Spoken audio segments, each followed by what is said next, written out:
Welcome, everyone. To begin with, this session is being recorded. So just an um, information for our participants and, of course, the panelists here.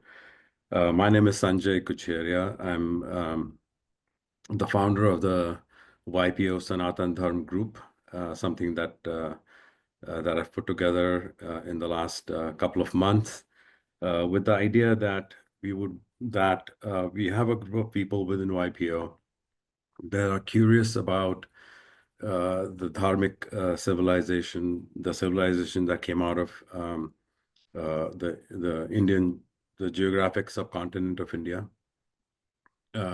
represented by, call it Vedic civilization, Vedic culture, and so on, and what has emanated out of this land, which is the Sanatan Dharma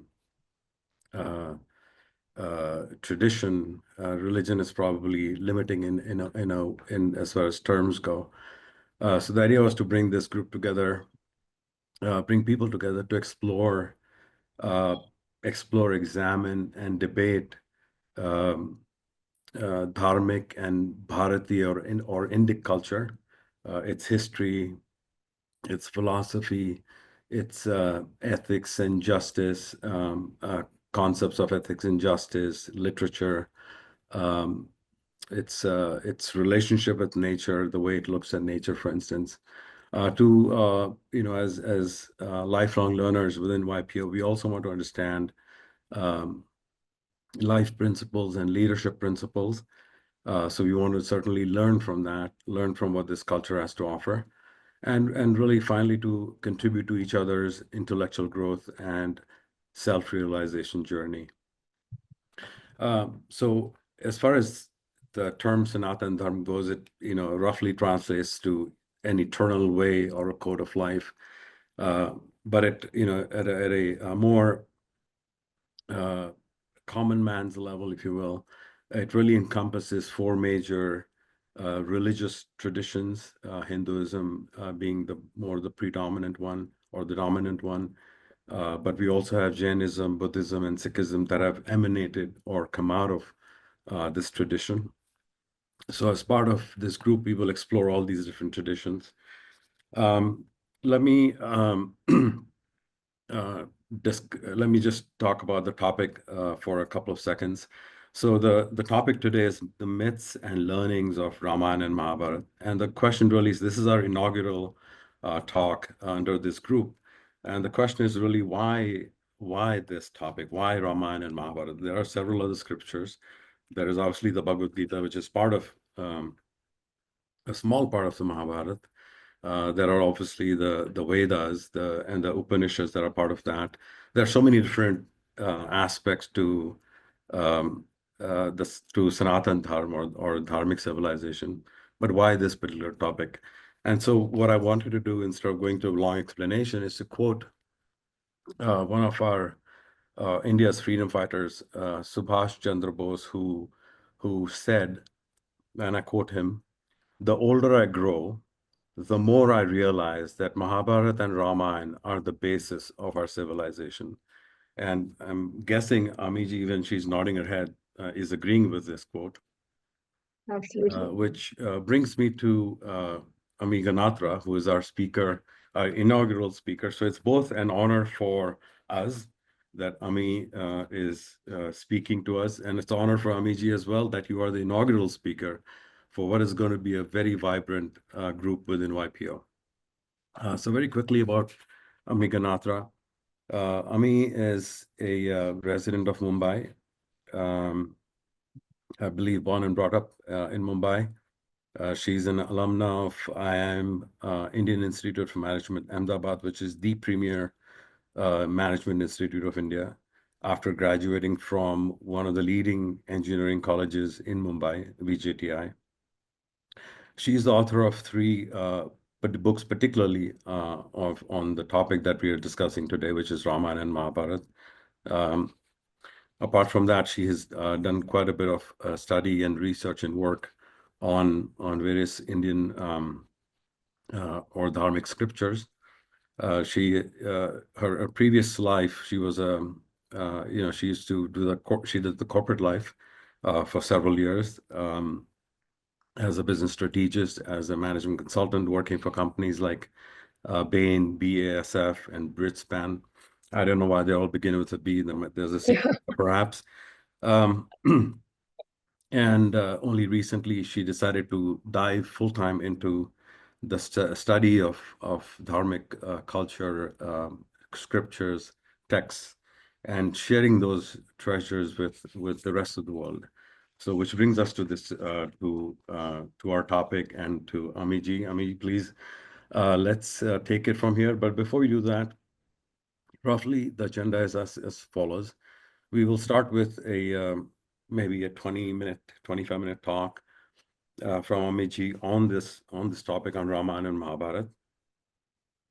Then I've got a few questions for you, Amiji. And then we will open it up to questions and answers from the audience. So why don't we begin with that? So namaste, everybody. I think most of you are in the US, so a very good morning to you. Suprabhatam. Super honored, Sanjay ji, for having me as the inaugural speaker for the new team that you have, YPO Sanatan Dharma. So before I start, you made a good observation about the bee, and the bee sambandha, the bee relation continues. My books have been also published by a bee. It's Bloomsbury. It's fascinating how it's all being, but well. Um, so I'll start off, Sanjayji, where you left. That why is it that quote that you mentioned of Subhash Chandra Bose, that why is it that Mahabharata, Ramayana are still relevant? And even before that, I will just explain a little bit of the Indian, or rather Bharatiya, or the Hindu literature. Literature in the sense what we consider the dharmic literature. So we have two broad categories. One is what we call Shruti, that was heard, that was seen, that knowledge was gained by our rishis in the state of meditation. They're called the Vedas and the Upanishads. Upanishads typically talk about the existential questions. What am I? What is my purpose in life? What is there a God? What is my connection to the God? What is the soul? What is that larger soul? And what is the connection? What is that interconnectivity between everything that you see around you, the living as well as the non-living? So those are the questions which Upanishads talk about. The Karma Kanda, and there's another part of Vedas which deals with yagnas and all of that. But today, what is most relevant and most discussed is that part of Upanishads. You will see that a lot of physicists, especially physicists, are very enamored by what the Upanishads have, because a lot of the theory of quantum, the theory of waves and particles, and that you don't have one entity and that entity can be dynamic. Some of these thoughts find, or rather, you also had the ancients think about it. So a lot of physicists find it very interesting to see how Upanishads and the current physics knowledge correlates. But apart from that, we have another huge set of literature which falls under Smriti. So Smriti is something that is generated, created based on Smriti, which is memory. The word of Smriti is memory. Vedas, they talk about the rituals and they talk about the existential questions, as I mentioned. The Smritis then have various other texts, one category of which is the Dharma Shastras. So, in a society, to live, you need certain do's and don'ts. You need certain rules and regulations. You need certain code of conduct, like you need it in any organization. Those have been mentioned in Dharma Shastras. Now, there is no one Dharma Shastra, there are lots of them. Because again, rules, norms, do's and don'ts, code of conduct, they change. They have to change with time, right? So, that part is the Dharma Shastra. Then you have something called as darshanas. Today, very simplistically translating, darshanas would be philosophy. What do darshanas do? Again, they take the part of the Upanishads and try to analyze it deeper from various angles. Yeah. Again, they will talk about creation. Again, they will talk about the relation between the soul, the Atma, and the Paramatma, and all of that. And there are various approaches to it. One of the very well-known ones, especially even in US, is yoga. Yeah. Today, yoga is known as the yogasanas, but it is way more than that. It is an approach to philosophy. It is an approach to realizing the ultimate truth. That is what yoga is all about. Apart from that, you have something called as Itihas and you have something called as Puranas. Now, these two are also very different. Yeah. Here, the Puranas, if I may, is what you might call equivalent to mythology. Like you have the Greek mythology, like you have the Roman mythology, yeah, where you have theories of creations from how the ancients sort of thought about it. There will be some aspect of history as well. There will be some aspect of lineages of kings and all of that. But by and large, the purpose is to talk about the belief systems, especially related to different kinds of deities. So Bhagwan, as we call, so Vishnu, Shiva, Skanda, all of that. So that is what Puranas we have. And apart from that, what we are going to talk about today are the two texts which are called Itihasa, Mahabharat and Ramayan. It's very interesting that the word Itihas itself defines what these granthas are. Itihasa means Itihasa, so it was. It happened. Something that has definitely happened in the past. In that sense, it is history as we know today. But the major difference is that our ancestors or the Hindu ancestors, at least at that point, weren't so much bothered about documenting dates. They had a different purpose. So it was way more than just the documentation of the past. Itihas had a purpose, and the purpose of Itihas was to teach us the lessons of life. In Sanatan Dharma, the word which Sanjay ji has been using, it is said to rest on four pillars, four principles, four pursuits of human life. They are dharma, artha, kama, moksha. Artha means resources.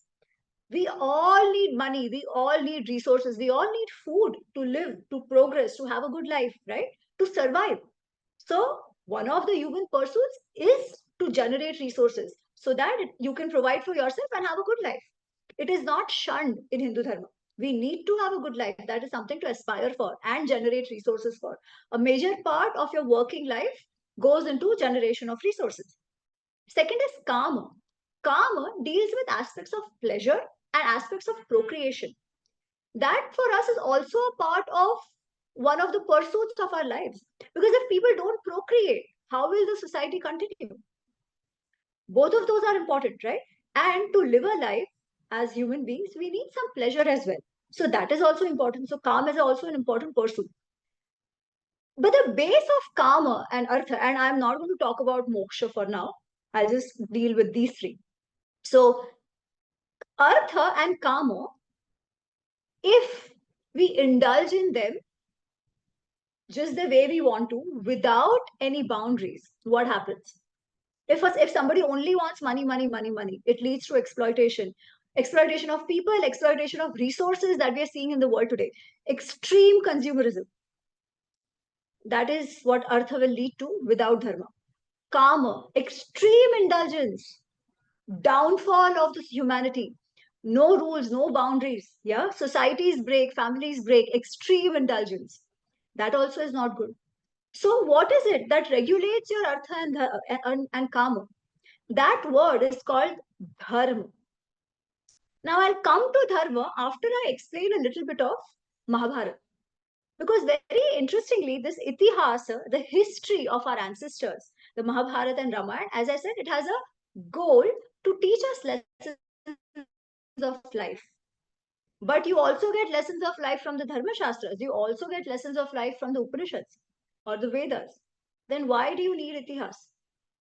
Actually, it is not very different from how the business schools think today. In the business schools, we have theory.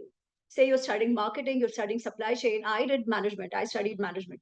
So we have all those theories. But along with that, if you remember, I'm sure a lot of you must have done this, you have something called as case studies. What are these case studies? Case studies are real life examples which bring that theory to life, which help us understand what happens when a leader behaves in a certain way. What happens when a customer behaves in some other way? The outcome will not always be positive. The outcome may be very different from what one would expect. But that is the learning for us. What were the mistakes they committed? What is it that we should be take care of? Why? What was it in those personalities that led to those mistakes? Why was it that somebody behaved in a certain way and he had the outcome he got, right? That is what we have case studies for, to bring those theories to life, to see how theory is actually implemented in life. Because it's easy to just talk about theory. In real life, the practical is way more difficult. It has a lot more challenges. You have to navigate life in various ways, right? You basically have to navigate life. So, Itihas is meant for that, to bring that theory, to make it more lively, to bring it to life through the story, through the history of our ancestors. And two of those Itihas texts are Mahabharat and Ramayan. Now, one very interesting and important aspect of why only these two are called Itihas is that both the poets, or who we call rishis, who eventually compiled this history for us, they both were contemporary to the times when this was happening. They saw it happen. Okay, they were involved. They were a part of that. It is not a history which was compiled some 5, 600, 300, 400 years later, or even 50 years later. No. These were written, compiled by contemporaries, one, and second, they were not court poets. Now, why is this important to mention? Because usually we say history is written by victors.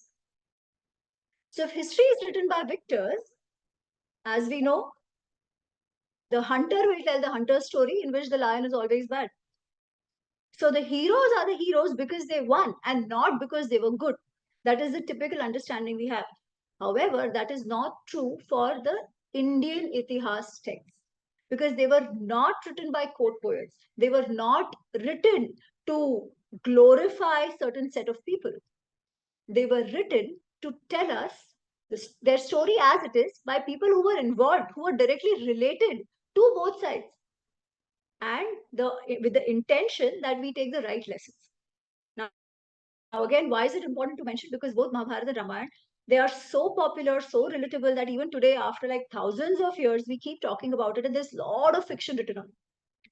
So one of the things that has happened is that people say, "Ha, anything works.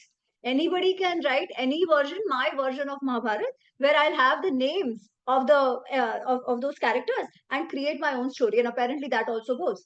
That is not how it is. If we talk about Itihas, we are clearly talking about Ramayan by Valmiki ji and Mahabharat by Ved Vyas ji, Krishna Dvaipayan Vyas. Anything else written on Mahabharat, saying that this is this one's perspective or that one's perspective, taking any character, all of that are retellings or fiction. They are not the Itihas. And why do we have to know the Itihas for what it is? Because we need to take the right lessons from it. There was a reason this Itihas has come to us the way it has. So, with this context, let me take a few examples or stories from Mahabharata and Ramayana, or to start with Mahabharata. And I'm sure the people, at least Indians or Indian origin, you have some idea of what the Mahabharata is. Yeah, it's fascinating how deep these two granthas are. One of the key events that happens in Mahabharata is that the yuddha is going to start, the war is going to start. The war is in a way between cousins, the Pandavas and Kauravas. Yeah, in a way, it is a war of cousins. But that war has become so huge that there are at least 47 lakh people who are going to be fighting. Yeah, of which, so one, so the measure of the army is like there are 11 Akshahunis on the side of the Kauravas and 7 Akshahunis on the side of the Pandavas. One Akshahuni is about 2.5 lakh people, and their chariots and elephants and all of that. Yeah. So something that starts off as a feud between family goes on to become this huge war of various kingdoms in in India as it was at that point in time. Yeah, and this is no ordinary war. It is called dharma yuddha, a righteous war or a war of dharma. Why should a war like this be called a war of dharma? Is the question. In a way, if two sides are fighting, what does it have to do with dharma? Yeah. And at that point, when the war is going to start, something very interesting happens. Arjun, who is one of the greatest warriors ever, yeah, he develops cold feet. This man has fought innumerable wars all his life. This was a war he was waiting for because the Kauravas, his cousins, they had done so much injustice to the Pandavas. So much. They had insulted them, they had taken away the kingdom which the Pandavas had built with their sweat and blood. They had insulted their wife, they had exiled them for 13 years. And even before that, when they were young, the Kauravas had tried to kill the Pandavas. So this struggle was always going on. And in spite of that, the Pandavas are trying to negotiate and say, okay, you take our kingdom also. If it's going to help, it is going to help for the family to stay together and not fight. Because at the end of the day, this was an extended family. But Duryodhan, who's the eldest Kaurava, he is in no mood to settle. He's like nothing doing. It is not about the land, it is not about the property at all. Because he had enough of his own. He already had a kingdom, a very prosperous and mighty kingdom. He said, I just cannot live with you. I cannot live with you. It is not about you giving me the whole kingdom of yours or whatever. I am not going to give you even a tip's worth of land because this war is not for the land. I cannot live with you. And in that situation, the Pandavas are left with no option but to fight. And we are talking about royal families here. In that fight, the fight is going to happen. So, as I said, they tried their best. This was a war that was imposed on them. And Arjun, as I said, develops cold feet. He's like, in this war, I'll have to kill my own people. What is the point of getting the kingdom after having killed everybody who are these people? Now, these are my cousins. The people fighting on their side, they are my relatives. What is the right thing for me to do at this point in time? I'd rather just kill myself. I'd rather get killed rather than having to kill my family. So that is the premise of one of the most profound texts for Hindus. It is the Bhagavad Gita. So in that, then Krishna, who's a friend, the charioteer, the guide of Arjun, walks him through this whole philosophy where he convinces him that what is the right path of action for him and why should he fight. And that's where he says, you're not fighting for the land, you're not fighting for the kingdom, you are fighting for dharma. And what is this dharma? We just said dharma is one of the pursuits. So, what is dharma? And why does this become what is a war of dharma? So, again, before I come there, let's understand what is dharma. I know in this we just have 35 minutes and I won't be able to talk about the story so much, but I think it's important to understand the concept, to even get into the story and understand the how profound it is. So, dharma, it's usually translated as religion. Is religion dharma? A small part of it. Yes. But dharma is not religion. Dharma is a Sanskrit word which comes from the root word called dhr. And this root word, the dhatu, is the dhatu is to uphold and to sustain. So what is dharma? Dhareti iti dharma. That which upholds and sustains. That is dharma. So Krishna explains dharma as one dharanat dharmityahu, because it upholds and sustains, it is called dharma. It is this principle of dharma which sustains the society and the people. Only that which sustains can be called dharma. So what is dharma? Dharma is the sustainability principle. Today we talk about ESGs, today we talk about sustainability, this, that, all of that. Sustainability is the core of the word which Sanjay ji has been using, Sanatana. Sanatan is that which is eternal. Only that which is sustainable can be eternal, right? So, sustainability principle, what does it mean? Going back to the pursuits, resources are important, money is important, finance is important, but what kinds and to what end? You need the resources, but how you achieve those resources has to be sustainable so that the world goes on, the society goes on, there is no exploitation. And how does the world go on? Everybody is prosperous, everybody is better off than what they were. That is why you use resources, you generate resources, but how? In a sustainable manner. Yes, you should have pleasure in life, you should procreate, all that is important, but how? In a sustainable manner.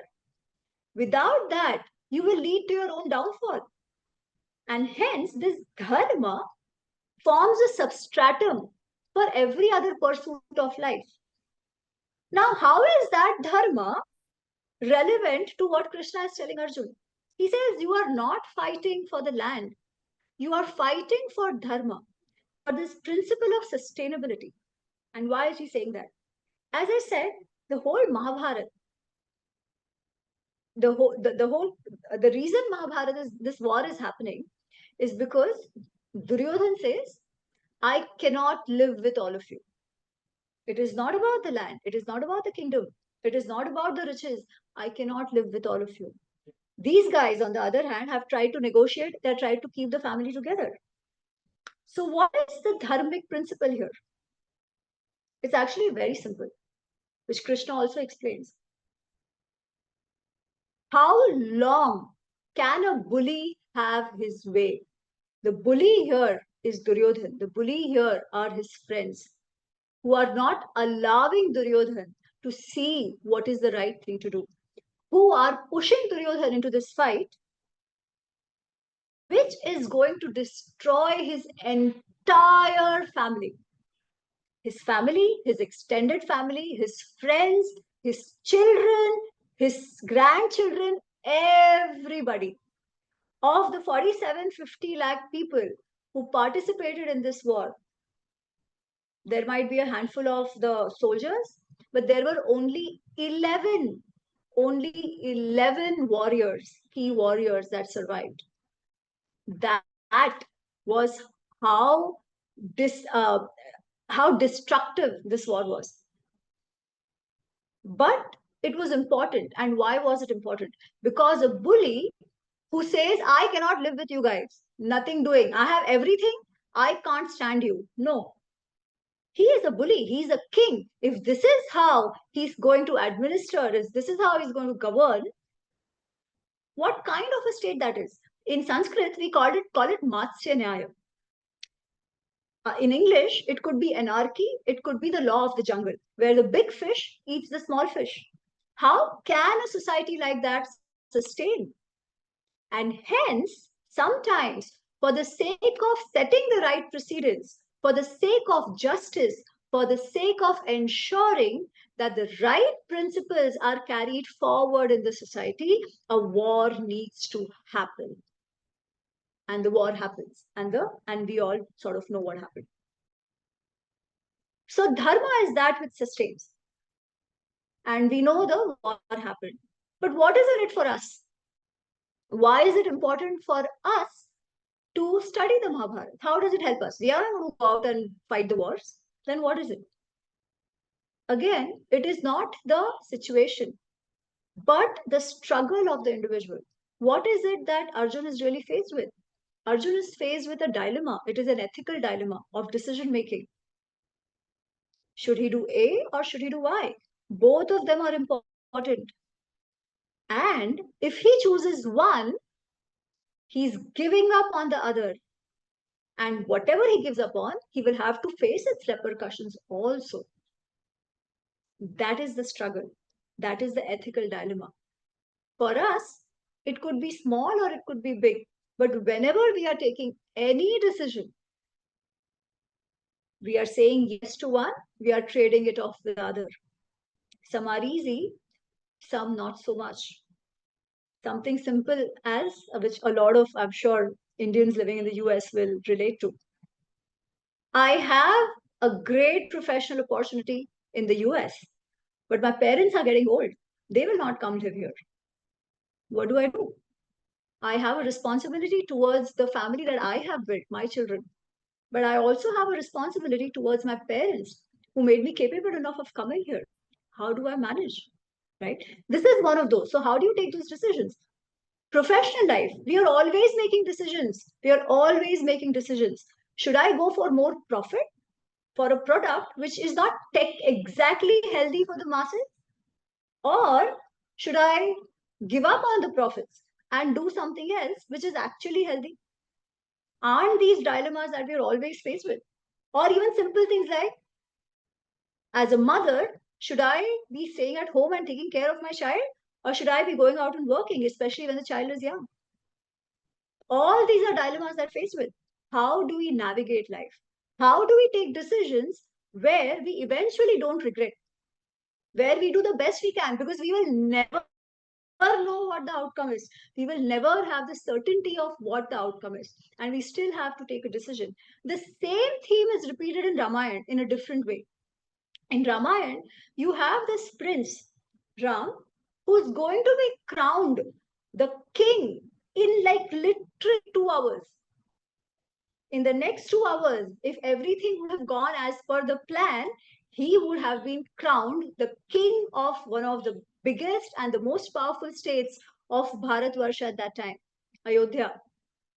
But it's just 2 hours before that coronation, his stepmother, who used to love him, has a change of heart. And she tells the king, who is the father of Sri Ram, that you have to fulfill the promises you gave to me. So, what I want from you is that my son becomes the king, and this son of yours, you exile him to the forest. Literally, he was going to be crowned the king. And how? It was not as if Dashrath, his father, had a whim and Ram was going to be crowned the king. No. It was by consensus of entire Ayodhya that he was going to be crowned the king. And here is a man who, in like a fraction of a second, goes onto the roads from the riches he was used to living in. How do you tackle this? How do you tackle failures in life, especially people in the business? You all know you can have done all the plan that you want, all the planning, great financial models, everything, and something absolutely beyond your control happens. Everything you built, everything you had hoped for goes down the drain. What do you do? How do you pull yourself out and still keep doing your best? How do you do that? Ram did, and he left a legacy about which we talk even today. So this is what the epics actually teach us about how should we take better decisions? How should we keep going on in life? Because life is always full of challenges. And how should we not become Duryodhan? What is it that Duryodhan has a problem? He has everything. Still, what he's doing. Ravan, the anti-hero in Ramayan, great king, lot of strength, very intelligent, one of the most powerful persons at that time. Why is he behaving like a roadside gunda and picking up women and raping them at his own will? What is it that a person like that, so powerful, he can get whoever he wants, still behaves like this? And eventually he is killed by Sri Ram. What is it that makes good people or otherwise good, smart, intelligent people, not good, but intelligent people, powerful people, act in this way, which leads to their downfall? And what is it in that that we have to be careful of, that we have to be cautious of in ourselves? That is the other lesson we take away from both Mahabharata and Ramayana. Now, to take the right lessons, we have to know the epic, the history for what it is. And there I will speak of one myth. Can I take 5, 7 minutes more, Sanjay? So Yes. again, I'm sure at least the Indians, the Hindus here might know the story of Mahabharata. A lot of us learn the Mahabharata from the television. Okay, so one of the reasons that is always spoken about why the war happened is that it happened because of Draupadi, who's the queen of the Pandavas. Okay, she is one lady married to 5 men, 5 brothers, and what they show in the retelling or the serial, the tele series that we all have seen in the 80s, because of which a lot of us know the Mahabharata, is that something happens in their palace. It's a beautiful palace. They have a lot of riches, a lot of prosperity. And Duryodhan, the anti-hero, he comes to that palace. And he doesn't realize that there is a pool of water. And he falls into that pool of water. And Draupadi starts laughing and says, Andhe ka putra andha. A blind man's son is blind. Do people know it? Is there a way I can know if they know? No. Anyways, so she says the blind man's son is blind. So in some way, it is like body shaping. Why does she say that? Because the father of Duryodhan is a blind guy. So because she insults Duryodhan like this, all the actions of Duryodhan are then justified, saying the male ego is hurt. And Mahabharat happened because a woman couldn't control her tongue. If anything, this is absolute bullshit.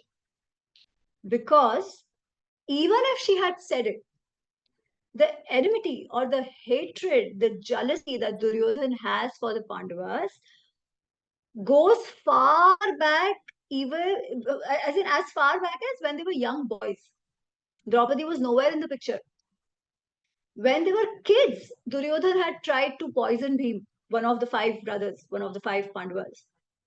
After that, when they grew up, when they were youngsters, Duryodhan had tried to burn Pandavas and their mother in a palace, set fire to that palace when they were inside.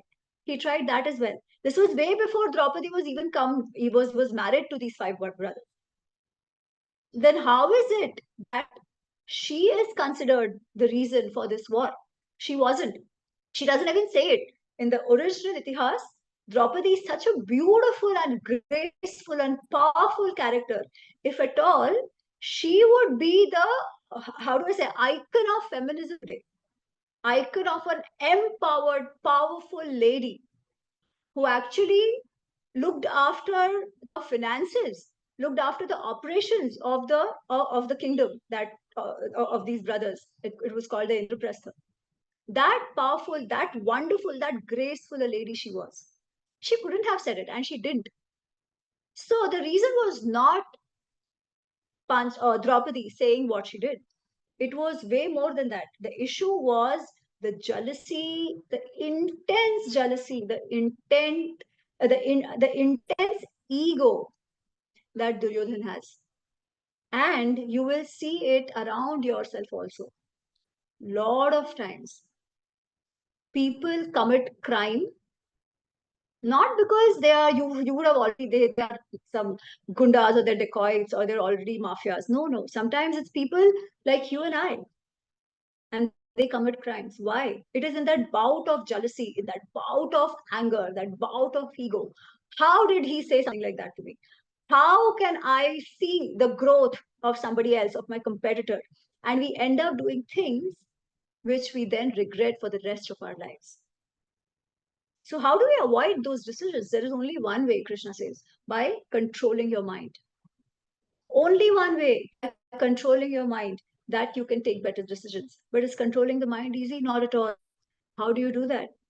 And for that, we learn from the lives of our ancestors. And of course, then do our own practice. So, that is the whole point of Mahabharata and Ramayana. And beyond just that, beyond just this whole ethical dilemma, there is so much more to learn from it. This army, as I mentioned, of the Kauravas is 11 Akshahunis. Yeah, 11 into 2.5 or 250,000, 11 to 250,000. Whereas the Pandavas is only 7 into 2.5 lakhs, to 7 into 250,000. And still, the Pandavas win. Why is it so? I think it's one of the lessons of teamwork, the lessons of strategy are just fabulous just in that war. Sri Ram, when he goes to exile, he goes with his wife and brother. That's it. And his wife gets kidnapped.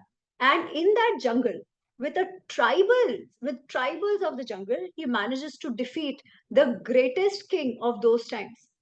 How did he do that? How did that partnership work? How did they collaborate? What were the do's and don'ts? What were those boundary conditions? Fascinating. There is so much we can learn from it. In in Mahabharat, there are discourses and discourses on leadership. How should a king be? What kind of taxation should he put in? How should he think about punishment? How should he think about establishing a legal system?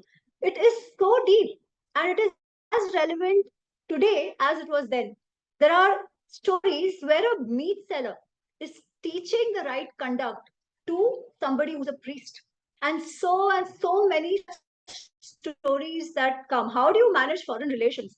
What do you do when you are in pits, when you're completely destroyed, when you're very weak and you're attacked by very powerful enemies? How do you deal with that? You have strategies, you have tips, you have guidelines to deal with all these things. So Bhagavad Gita by itself is a lesson on leadership, but Mahabharata and Ramayana have so much insight, so many insights into the human mind and human living. And that is why they're the case studies of our life. I'd urge all of you to pick up something about them and start reading. Thank you so much. Thank you. Thank you, Miji. That was a great summary of the Mahabharata and Ramayana. And I think that summary, you can have 20 different versions, each covering different elements of these two scriptures. But I think what you presented is extremely succinct and powerful as well. So I've got I had a bunch of questions, but what I want to do is just pose one to you, and then I'll open it up to our audience for their questions as well. In one of the things that I find very interesting about both the Ramayana and Mahabharata is this concept of bhakti or devotion.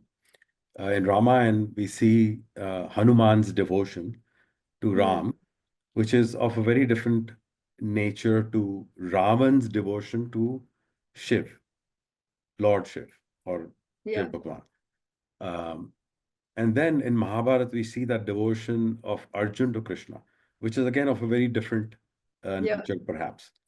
Just help us understand, what can you distill out of this?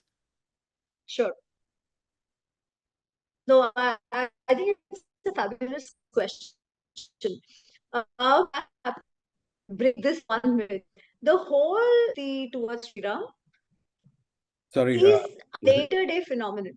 The Valmiki Ramayana, in the Valmiki Ramayana, Hanumanji, of course, he's devoted and he's extremely smart and he's extremely committed, but not just to Sri Ram, even to Sugriv, who's actually the king that he's working for. Yeah. So he has a lot of bhav and a lot of commitment towards Sri Ram. And he's fully convinced that this person is doing the right thing. The strength of Hanumanji, very interestingly, that are mentioned by Valmiki ji, are lessons for us in leadership. The four qualities he says that Hanuman has that makes him successful in everything that he does. He says Dhriti, Drishti, Mati, and Daksha. So basically, vision, long-term thinking. Mati, intelligence. Dhriti, resoluteness. Once he decides something, he'll do it. And Daksha, implementation. You can, consultants, like I've been a consultant a large part of my life. We are great at making slides and strategies and all of that, but actually putting it on the ground is a different skill altogether, right? Hanumanji had both of those. And that is why whatever he took up, he achieved fine. But I'll make a distinction, and the question you asked between Ravan and Shivji and Krishna and Arjun. Arjun thinks of Krishna as a friend. However, he trusts Krishna so much that even when Krishna is, say, scolding him for not behaving right or taking a rash call or whatever, Arjun listens. And even if you see in Bhagavad Gita, the Bhagavad Gita starts after Arjun says something very interesting. He says, "Hey Krishna, I'm completely confused. I surrender to you. Please teach me. Please guide me." that humility that Arjun has, in spite of being such a great warrior, to say that confused, I don't know, I need help, and I surrender to you, I will listen to you, I trust you. He has that mindset, that openness of mind to say that, yes, guide me. I am willing to obey you or go by what you are telling me because I trust you completely. On the other hand, the devotion of Ravan to Shivji is not really the surrender. It is more an obsession where he is like, you need to come to Lanka. You are in Kailash, you have to come to Lanka because I want you to come to Lanka. Doesn't matter what even the God wants. It is his obsession. You don't come, I will do this. It's like emotionally blackmailing Shiva, right? So that bhakti is not really bhakti, it is an obsession. And that is the key difference between Arjun and Ravan. And that is how Ravan is taking orders. I want it, so it should happen. Even Bhagwan has to listen to me. I want Sita, so I will have her. Nobody can say anything to me. On the other hand, you have Arjun, who's like, okay, if you're telling me something, there must be some validity to it. I will listen to you. I am not capable of knowing everything. I can falter. Please guide me. It is that sense of humility which actually distinguishes the two kinds of bhakti, if I may. Excellent. Thank you. Let me, we've got Kanika Agarwal who's raised her hand. By the way, for the rest of you, if you want to, if you have questions, just raise a hand so I can bring you into the chat. Kanika, please go ahead.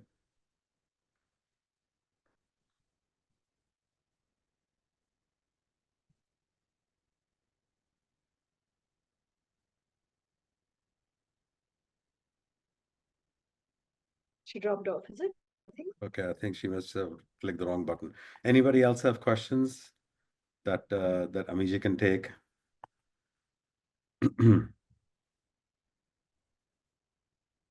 YPOs are not usually shy.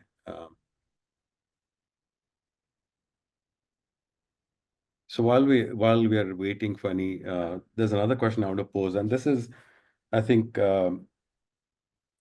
more to do with the characters and the personalities. So in Ramayan, you have everybody's perfect. Ram is the perfect son, perfect prince. Sita is the perfect wife. Hanuman is the perfect devotee. Ravan is the perfect villain. And then you look at Mahabharata and you've got personalities that are much more nuanced, right? Whether it is Arjun or Krishna or Duryodhan for that matter, because Duryodhan, even if he's a villain, he also is very learned.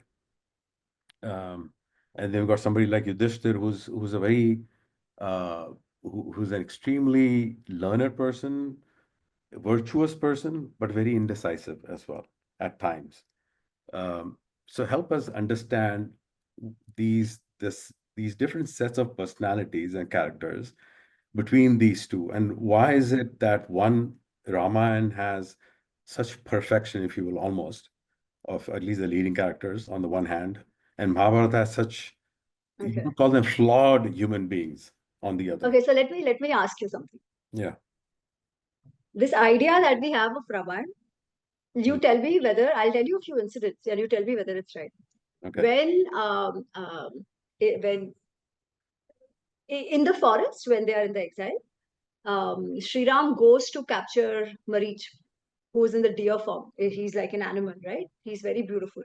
Everybody tells, like Lakshman tells Sitaji, that an animal like this cannot exist. This is clearly something else. Somebody's trying to dupe us. And she's like, no, no, no, no, I want it. Okay, I want it. I really like it. Go get it. So Sri Ram, only for Sitaji, goes to get the animal. At that time, because that thing was trying to deceive them anyways, he takes he copies the voice of Shira and screams out for help.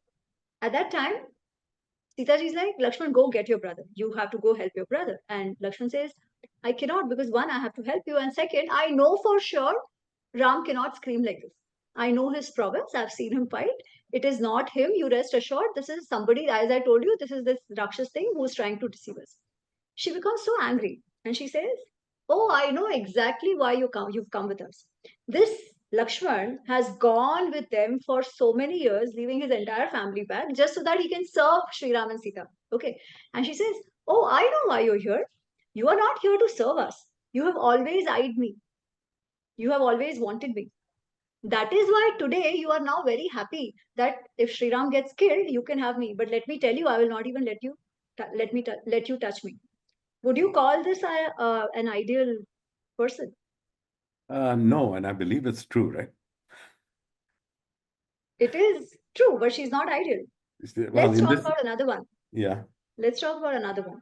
When Sugriv and Sriram, they have a pact, right? That Sriram will kill Wali, his brother, get him his wife and the kingdom, and Sugriv will then help find Sita Ma. So at that time, Sugriv challenges Wali, and Sriram kills him from behind, hiding in the forest. Was that an act of what would you call perfection? In the sense of perfection. In sense of being valorous and all of that, no, absolutely not. So the idea that we have of Ramayana and of Mahabharata is actually not right. It is a lot more simplified version of what actually Valmiki Ramayana has. We've stopped reading the original. And if you go by Valmiki Ramayana, it is so much more nuanced than what it is made out to be. And that is why Sri Ram becomes so interesting. Like he explains, he's like, no, I did the right thing. Because even Vali says, oh, you were not right. And he's like, no, I did the right thing. Because how do you define what is right and wrong? That itself is very nuanced, right? Similarly, in Mahabharata. So Mahabharata is also as nuanced, right? Duryodhan might be learned, Ravan was learned. So what? Right? And as far as Yudhishthir goes, he's actually not that indecisive. He's just not brash, except for that incident in which he gets trapped of the game of dice, right? There is a reason why he is called Dharmaraj. Because what we are seeing as indecisive is actually he being a lot more thoughtful about situations and waiting to take the right decision, not rushing into taking decisions.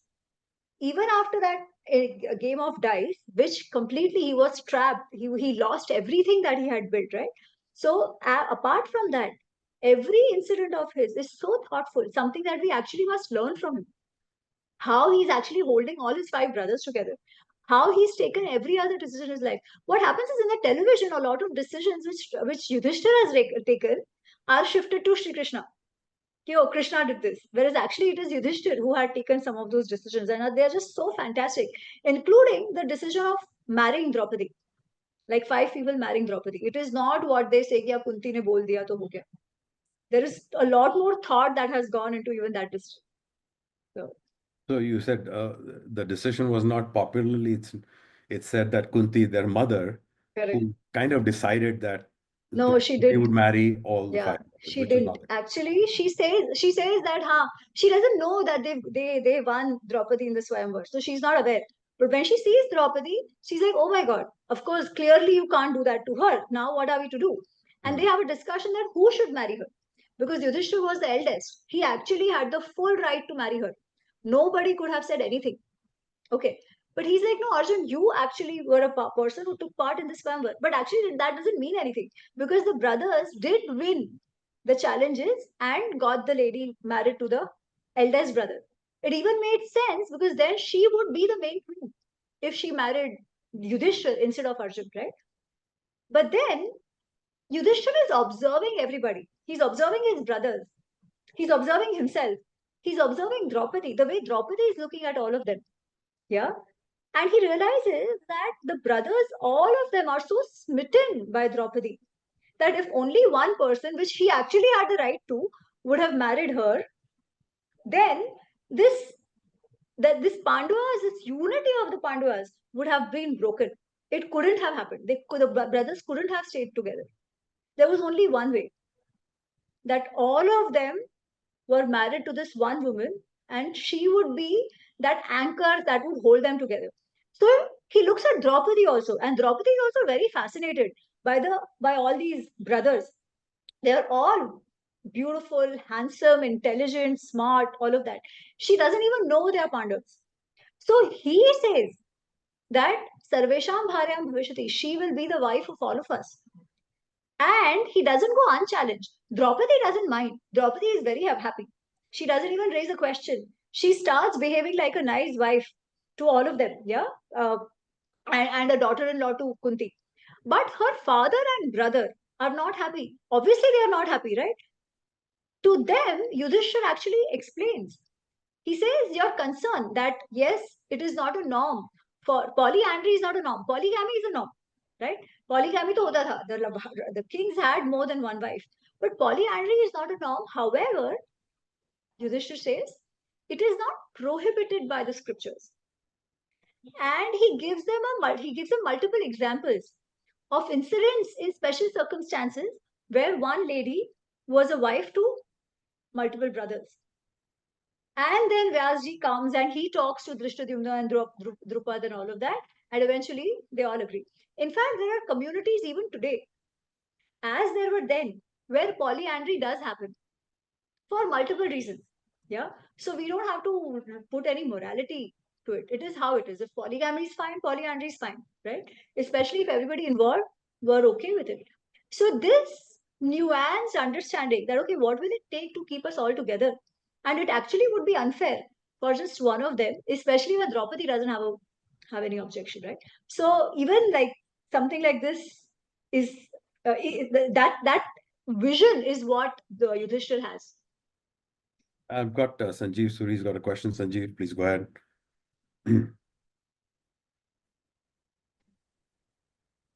Hi, Sanjeev Suri in Prague. I just wanted to ask if I am not of Indian origin and I'm attending this session. So going to a 40,000 foot level, what would be my three main takeaways from the Bhagavad Gita and the Ramayana if I was to read those books? Okay. So And first is, before you do that, Amiji, if you can Yeah. also, of course, I just want to mention this, as I mentioned earlier, I'll repeat it, that Ami Ganatra herself has written 3 books on Ramayan and Mahabharata, which are very easy reads, but they are not translations of either of those 2 scriptures.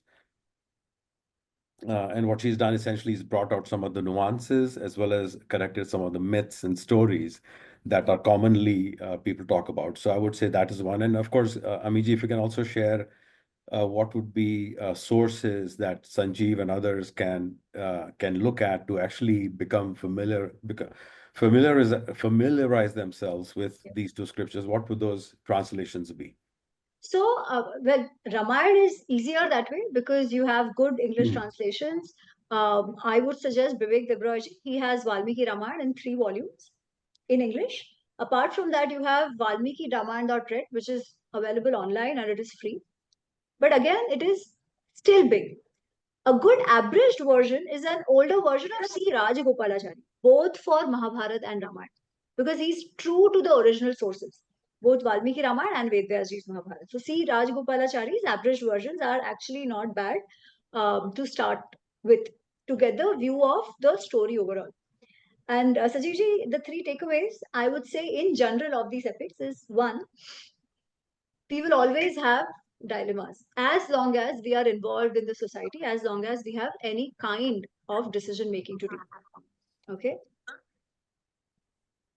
And we will have to take decisions. There is never going to be any running away from it. Then, how do we take decisions? Do we take decisions from a position of kama, krodha, lobha, moha, mat, matsarya, which is basically intense desire, lust, anger, ego, pride, jealousy? Or do we take decisions from a position of objectivity, that what is right, what is good versus what I like? How will we take these decisions?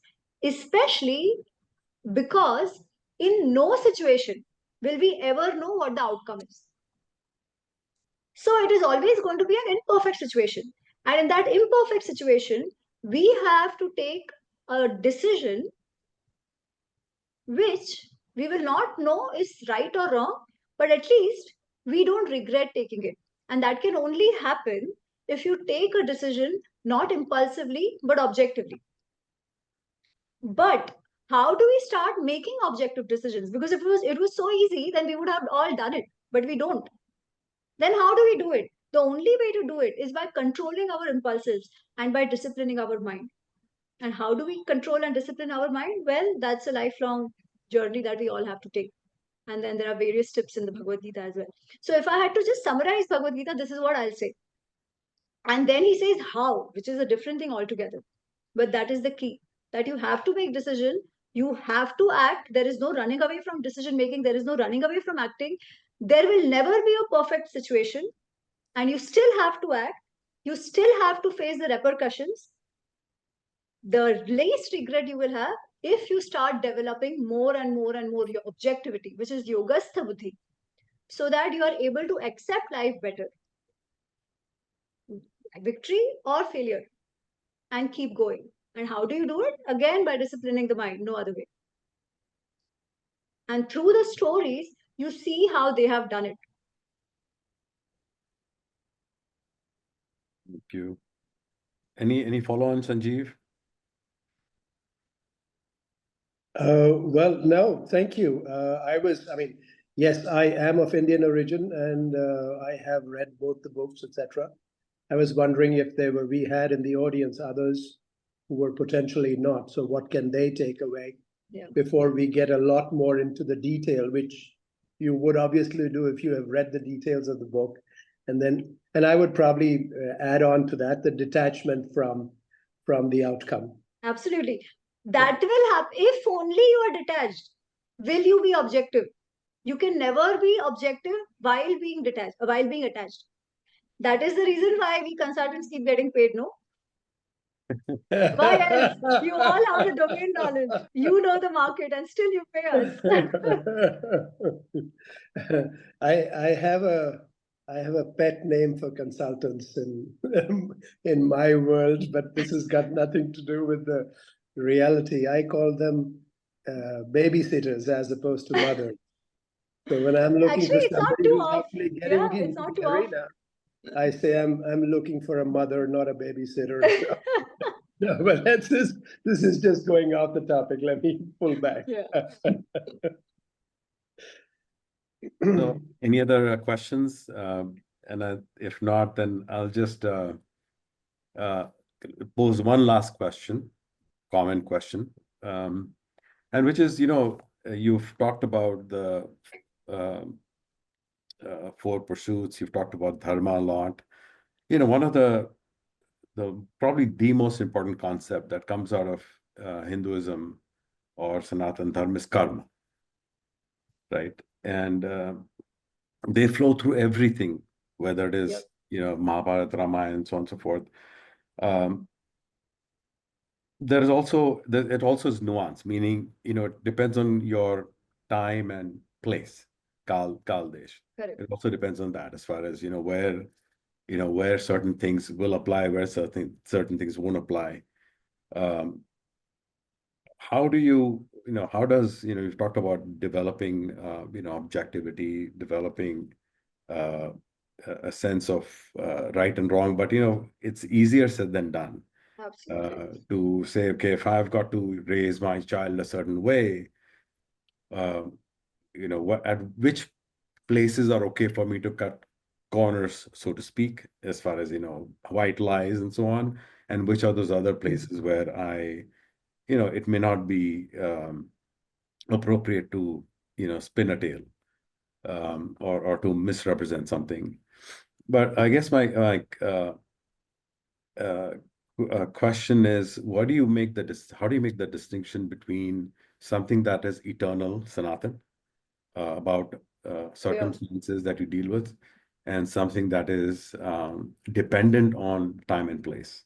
Okay. In these times and at this place, US has a different sense of, you work with a different set of sensibilities, perhaps, Right. Versus, let's say, Czechoslovakia or wherever else.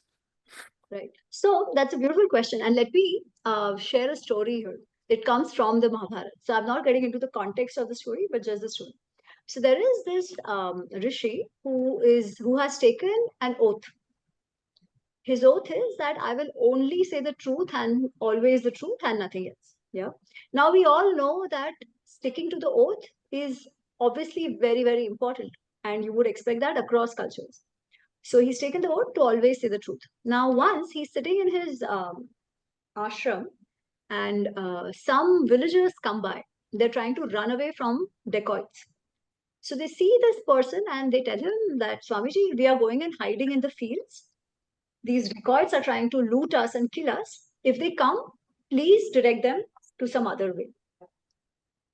Now the dacoits also come and ask the Swamiji that, where are these villagers? Did you see them? Okay. Now we know that truth is important. If people start lying, if there is no sanctity of truth, the society will crumble, right? So truth is important. But now what to do in this situation? Should he say the truth as per his oath, or should he lie? And lying obviously is not a value we teach anybody. So what should he do? So then basically the story goes that he's like, okay, but I know that truth should always be adhered to, and he says the truth, and the dacoits get the people. After some days, because it's sort of a fable, he dies, and the Yamraj says, send him to hell. And this person's like, but I have always said the truth, and we have been told that truth is one of the greatest values of the value system that we must adhere to. How is it that you are sending me to the hell? And then it is explained to him that what is truth? If your apparent truth kills innocence, it is not truth. A lie would have saved them. In that situation, you should know what is truth and what is a lie, what is right and what is wrong, what is dharma and what is adharma. So, what is the benchmark of that? Or how do you know what is the right thing to do? If there is a greater good, that is the truth, and that is the dharma. Now, does it mean that it is a value system of convenience? Because I can decide, oh, I think this is important, so I will just lie because it's convenient for me. No, there are actually specifies that in situations where the innocents are getting killed or your own life is in danger, yeah, or some such thing where something good is going to happen by your lie, a very harmless lie, then you are better off actually saying the untruth, because that untruth is more like the truth. But then how will you know that this is that situation? Again, it goes back to objectivity. How objective are you? How objectively can you think? And that development of objectivity is a practice that you have to do continuously since you are kids, which is basically teaching our kids to hear a no. Yeah, that they cannot get all they want. They cannot behave as they want, my way or highway. No, it does not work like that. You have to start controlling your mind and disciplining your mind. Only then objectivity will start developing. And only then you will know when are these situations where understanding the contextuality of the value system is also important. And when that is understood, irrespective of the culture, you will survive. Good, wonderful. Thank you. So if there are no further questions, we'll call it a wrap. Anybody that's interested in calling Amiji for delivering a workshop or talk, please send an email. I've put the email address in the chat, speakers.dharma360@gmail.com. Please shoot your request there, and Amiji will get it. We will, as we start developing this group, this was, of course, the inaugural session that we put together. We'll have more topics coming along the way. Please look out for on our WhatsApp group as well as on our IPO Connect group. Look out for announcements. Please participate. Put your comments on what you heard today on the WhatsApp group, so we can get some conversations going. Learn from each other. Understand what resources are out there. I've typed a couple of them based on Amiji's recommendations. Bibek Devroy translations on the Ramayan, and Rajgopal Chari's abridged versions of Mahabharata as well. And there are several other resources that are available that we each can educate the others on. Looks like I've got a question here. Thank you. This is from Olga. I'm interested in learning more about this topic and of course in the workshop. Absolutely, Olga. Just shoot a quick. I'll make a note of it and I'll reply to you, Olga. But certainly Amiji runs workshops and such as well. So I'll make sure that you get connected. And with that, thank you all for joining us. Thank you, Amiji, for agreeing to do this. I know this is, you keep a very busy schedule. I know how tough it was to get this lined up on our schedules, but do appreciate your taking the time. And I'm looking forward to seeing you in our YPO events more and more from now onwards. Certainly, you bring that combination of deep study of our scriptures, along with your analytical and management training and experience that makes it very, very real for all of us. So thanks again, and to everyone, have a good day and good night. Thank you. Namaste.